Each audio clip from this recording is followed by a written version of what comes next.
Saya sudah dilaporkan debat yang dilaporkan. Kalau debat dilapor-lapor nggak usah debat aja lah. Ya harus selesaikan di debat, buktikan datanya. Harus bisa menjawab dan jangan berlindung di dalam kerahasiaan ketika tidak bisa menjelaskan. Dari mana datanya? Dari Pak Jokowi. Panggil Pak Jokowi.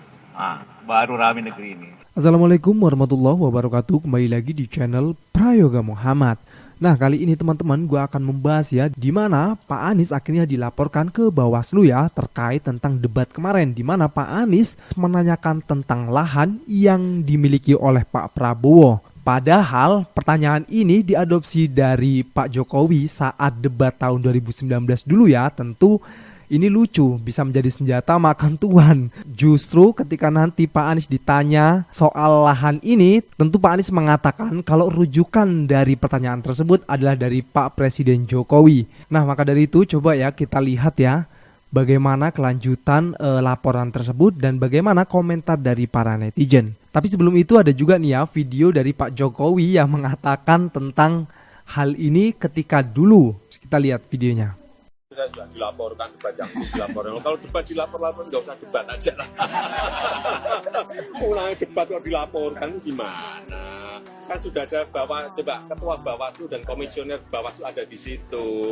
Tuh ya Pak Jokowi sendiri yang mengatakan debat kok dilaporkan, mending nggak usah ada debat aja ya. Bener nih, ngapain juga harus dilaporkan gitu loh. Oke, sekarang kita lihat ya komentar dari Pak Anies Baswedan, Caimin, Pak Yusuf Kalla juga ya. Kita lihat videonya. Ya forum debat harus dihormati. Jangan melakukan apa yang disebut sebagai playing victim. Ya harus selesaikan di debat, buktikan datanya. Sama-sama kita buktikan. Tapi siap menghadapi laporan ini? Siap, kita harus siap. Bagus itu kedua Bawaslu. Kalau diperiksa, gampang Anies minta kesaksian dari Pak Jokowi. Kan yang pertama ngomong Pak Jokowi. Paling bagus sih jadi dua yang diperiksa. Anies tentu diperiksa. Dari mana datanya? Dari Pak Jokowi. Panggil Pak Jokowi. Baru rame negeri ini. Jadi bagus itu kalau diperiksa. Bapak dilaporkan ke Bawaslu karena dinilai menyerang personal Pak Prabowo khususnya terkait dengan tanah dan juga anggaran Kemenhan Alutsista. Tanggapan Bapak itu? Itu semua dibahas di debat ya. Seharusnya hal yang dibahas di debat ya direspon juga di perdebatan. Tapi biarlah nanti Bawaslu yang akan menilai apakah laporan itu layak untuk diteruskan atau tidak. Sebagai warga negara tentu berhak melaporkan, tapi Bawaslu juga berhak untuk menentukan mana yang patut ditindaklanjuti dan mana yang sama sekali tidak perlu ditindaklanjuti. Kami serahkan ke Bawaslu.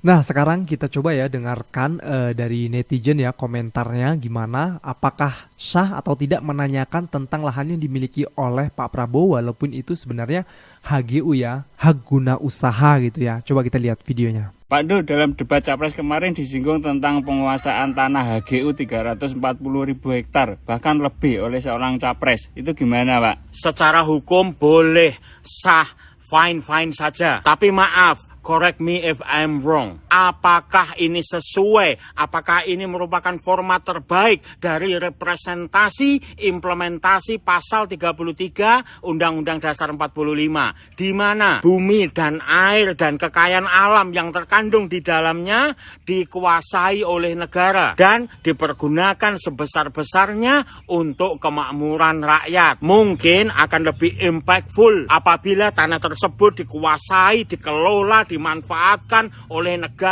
directly untuk rakyat dengan mekanisme yang lebih transparan. Tapi berat ini Mas, berat karena syarat utamanya pun berat, yaitu pemimpinnya, penyelenggara negaranya, pengelolanya harus taat kepada Tuhan, patuh pada hukum, dan setia kepada rakyat. Anies Baswedan dilaporkan ke Bawaslu imbas sebut 340 hektar lahan milik Prabowo. Di sini gue coba ulas dari dua sisi ya teman-teman. Jadi pas debat Pilpres kemarin kan, ya kita tahulah di mana Pak Anies itu sempat nyenggol soal sebagian prajurit masih belum memiliki rumah dinas, sementara Pak Prabowo punya luas lahan katanya 340 hektar. Kemudian di sesi lain Anies juga menyebutkan soal alutsista sampai tembus 700 triliun itu. Yang hal ini juga selang esok harinya langsung diralat oleh tim Ses Amin. Sampai persoalan Menhan diberi nilai 11/100 kan oleh Pak Anies, yang menurut tim 02 juga dianggap menghina katanya. Sampai di mana akhirnya pihak PHPB alias Pendekar Hukum Pemilu Bersih melaporkanlah Pak Anies ini ke Bawaslu RI. Lalu tim 01 melalui jubirnya meluruskan nih bahwa data yang Pak Anies sebut itu berasal dari Pak Jokowi katanya ketika debat tahun 2019 lalu, yang dimana pada kala itu Pak Jokowi juga sempat menyenggol luas lahan Pak Prabowo. Kala itu Pak Jokowi menyebut Prabowo memiliki lahan yang sangat luas katanya, yang juga pada kala itu Pak Prabowo menyatakan bahwa status tanah tersebut adalah HGU alias hak guna usaha, di mana kata Pak Prabowo meluruskan bahwa ia lebih baik mengelola lahan tersebut daripada diberikan kepada pihak asing. Nah, kemudian jubir Timnas Amin lainnya membantah persoalan Pak Anies menyerang secara personal, di mana mereka menilai seluruh pernyataan yang disampaikan Pak Anies termasuk soal data tanah Prabowo Subianto itu yang masih sesuai dengan aturan dan batasan yang ditentukan. Maka dari itu pihak 01 masih bersikap santai atas laporan itu, teman-teman. Ya kita tahulah ya, sama-sama paham gitu, emang dari awal tuh debat antara 01 dan 02 ini emang udah saling singgung-menyinggung teman-teman sebenarnya. Dan kalau kita tarik jauh sebelum debat juga udah panas kan, imbas dari latar belakangnya, kemudian persoalan internalnya sampai hal lainnya lah. Share pendapat kalian soal ini ya. Ya intinya panas. Dan kalau menurut gua pribadi, ini kan di debat ya, harusnya menyelesaikannya pun di saat debat gitu loh. Jadi apa ya, tentu masyarakat pun menjadi puas gitu. Kalau kayak gini kan setelah debat malah justru ada perkara lain, kan ini menjadi hambar kalau menurut gue pribadi sih ya. Nah oke teman-teman, ada lagi nih ya berita yang cukup sangat menurut gue pribadi sih aneh-aneh gimana gitu ya. Soalnya seorang presiden Pak Joko Widodo mengomentari soal debat. Dan hal ini pun akhirnya banyak masyarakat yang berkomentar tentang Pak Jokowi ini. Kenapa sih kok Pak Jokowi harus berkomentar gitu ya? Tentu menjadi keributan lah ya di masyarakat. Soalnya gini, kemarin waktu Gibran melanggar etik berat di MK, Pak Jokowi justru malah diam saja. Dan sekarang ada debat capres malah justru berkomentar. Coba kita lihat videonya. Saya melihat substansi dari visinya malah tidak kelihatan. Yang kelihatan justru saling menyerang, yang sebetulnya nggak apa-apa, asal kebijakan, asal policy, asal visi yang diserang, nggak apa-apa. Tapi kalau sudah menyerang personal, pribadi yang tidak ada hubungan dengan konteks debat mengenai hubungan internasional, mengenai geopolitik, mengenai pertahanan dan lain-lainnya, saya kira kurang memberikan pendidikan, kurang mengedukasi masyarakat yang menonton. Saya kira akan banyak yang kecewa, sehingga debatnya memang perlu diformat lebih baik lagi, ada rambu-rambu sehingga hidup. Saling menyerang nggak apa-apa, tapi kebijakan, policy, visinya yang diserang, bukan untuk saling menjatuhkan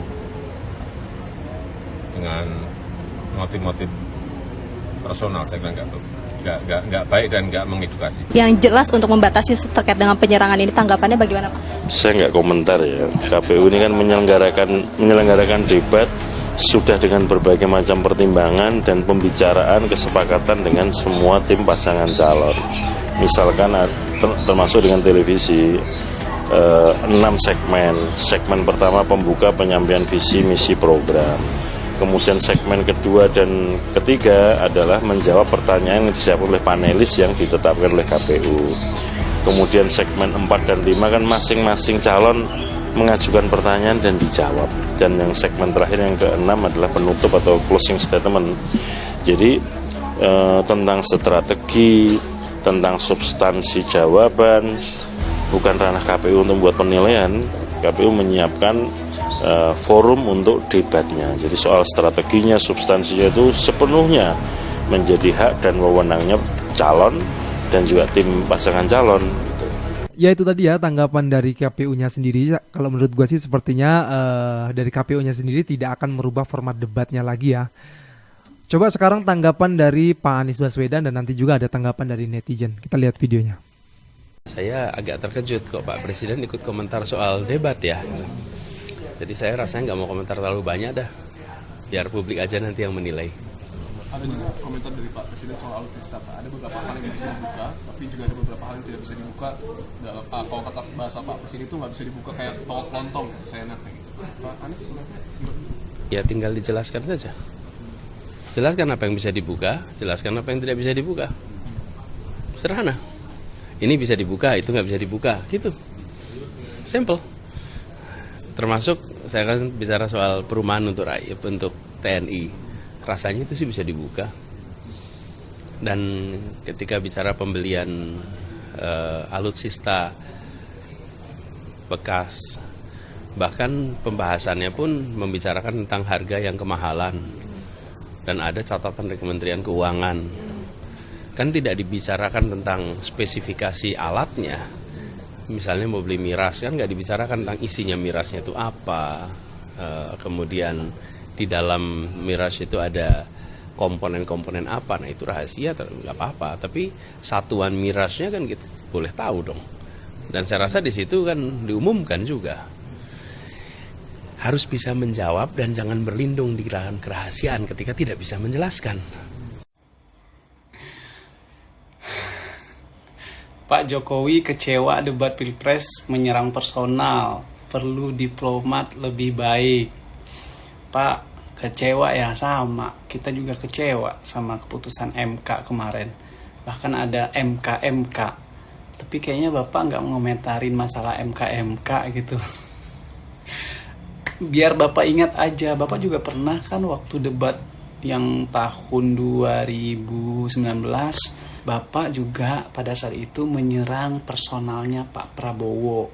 Bapak bilang Pak Prabowo punya lahan beberapa hektar, menguasai lahan di Kalimantan. Itu kan juga menyerang personal, Pak.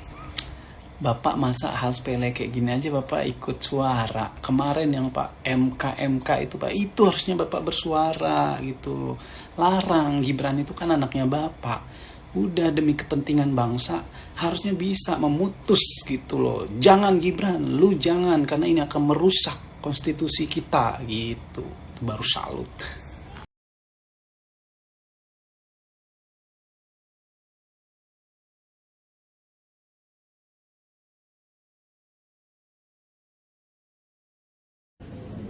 Saya kira akan banyak yang kecewa. Assalamualaikum, Pak. Mana ada kecewa? Kami sebagai pendukung Pak Anies bahagia lah, Pak. Makanya kami itu nengok pembenci Pak Anies sekarang ini habis perdebatan kemarin itu agak berkurang dari line ya, Pak. Agak nampak gitu ya. Tapi itu cocok. Cuman gini tuh, Pak, namanya perdebatan itu kan teman berpikir, bukan musuh gitu. Jadi kalau ada pembicaraan di luar panggung, artinya lawan debat atau teman berpikir tersebut mempunyai dendam. Nah gitu. Dan Anies tidak menunjukkan itu. Kami sebagai pendukung Pak Anies, apalagi saya Pak, bangga kali. Karena namanya teman berdebat itu, lawan berdebat itu teman berpikir. Jadi dalam konteks perdebatan hajar terus. Setelah habis perdebatan nggak boleh baper. Nah, harusnya gitu tuh Pak. Negarawan yang baik, dia nggak ikut mengintervensi jalannya perdebatan. Dia harus menonton di pinggir. Itu dia, Pak. Jadi saya kira hal ini nggak perlu ditanggapi berlebihan. Karena memang Pak Anies aku udah telepon juga Pak Anies kemarin. Assalamualaikum Pak Anies, waalaikumsalam. Pak, kalau bisa nanti di segmen-segmen awal tuh jangan di ulti kali ya. Kita nggak enak nanti. Woi, penonton. Pembenci Pak Anies agak berkurang sekarang menyerang personal kita ya. Makanya jangan bilang menyerang personal. Anies Baswedan diserang personalnya lebih dari 4 tahun. Itu kan orang yang nggak pernah dilihatnya. Karena nggak, nggak bahasanya ya. Door to door begitu. Karena melalui media sosial gitu. Jadi kalau lawan berdebat itu kan teman berpikir. Anies nggak mau menyerang personal tanpa diketahui wajah dan sosoknya. Maka Anies itu akan menanya langsung di hadapannya. Makanya capres paling berani juga Anies Baswedan. Aku salut juga nih. Ya oke teman-teman semua, begitulah tadi ya sajian video yang bisa gua sajin untuk kalian semua agar kalian semua bisa melek dan mengerti gitu ya. Jadi intinya kita juga harus pinter-pinter ya dalam menyeleksi pilihan kita sendiri, dimana kita harus terus-terusan untuk mencari pemimpin yang paling sedikit kesalahannya dan yang paling banyak memberi manfaatnya. Karena sekali lagi ya gue katakan tidak ada pemimpin yang sempurna. Oke teman-teman semua, gua rasa cukup sekian ya. Jangan lupa berikan komentar kritik kalian di bawah ini. Jangan lupa juga untuk like, subscribe channel ini. Sekian dari gua, Prayoga Muhammad. Wassalamualaikum warahmatullahi wabarakatuh.